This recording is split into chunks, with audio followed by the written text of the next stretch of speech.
وهاجا aynu ku bilawnay gobolka Sanaag maanta waxa ka dhacay dagaal u dhaxeeyay ciidamada Jamhuuriyadda Iskeed madaxbanaanida ugu dhawaaqday ee Somaliland iyo ciidamo uu wato korneyl lagu magacaabo Caare oo horey uga goostay Somaliland warar kala duwan ayaa ka soo baxaya khasaaraha ka dhashay dagaalkaas hadaba waxa khadka telefoonka aynu kula xiriirnay korneyl Saciid Cawil Jaamac oo ku magac dheer korneyl Caare oo nooga waramay khasaaraha dagaalkaas wuxuuna u waramay wariye Axmed Cawil Jaamac oo Garowe jooga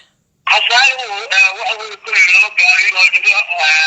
dadkii iyagana saddex ku dumay waxa uu yeesay askari wadaraa waxmeen alxamdulillah wala xilka ruuxina marka hadda adigu xagee ku sugan tahay waxa uu yahay kabca xagee u dhowdahay deegaan ahaan markaas wadid dadka ku dhageysanay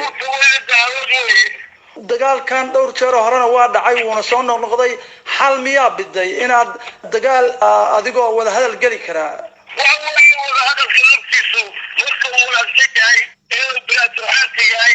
inuu waqtigiisa loo galay ayaa maartay wada hadal kala duwan dowladda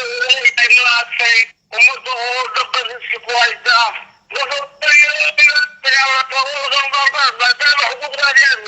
laakiin dad idinku abtirsada way ku jiraan dawladda oo waa ka tirsan yihiin marka cabashadaadu Soomaaliya mid adigu kaliya aad awrka ku kacsanaysid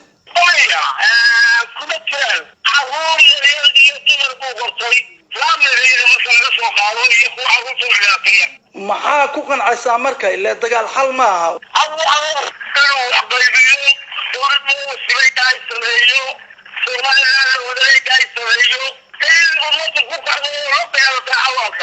arrintaas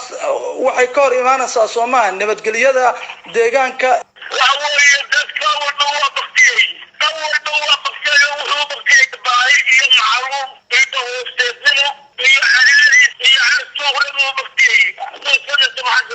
haddii waxyaabaha aad ka cabanaysaan xal dawladdu ay ka samayso oo madaxweyne Muuse Biixi gorowshiya oo arrintaas uu ka muujiyo idinku miiska wada hadalka ma imaanaysaan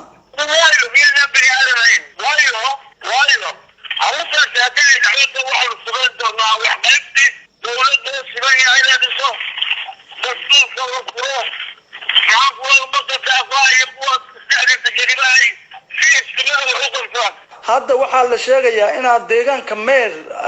dhinaciisa u jahaysateen oo dagaalka xogaa la idinka itaal ronaaday arrintaas maxaa nooga sheegi kartaa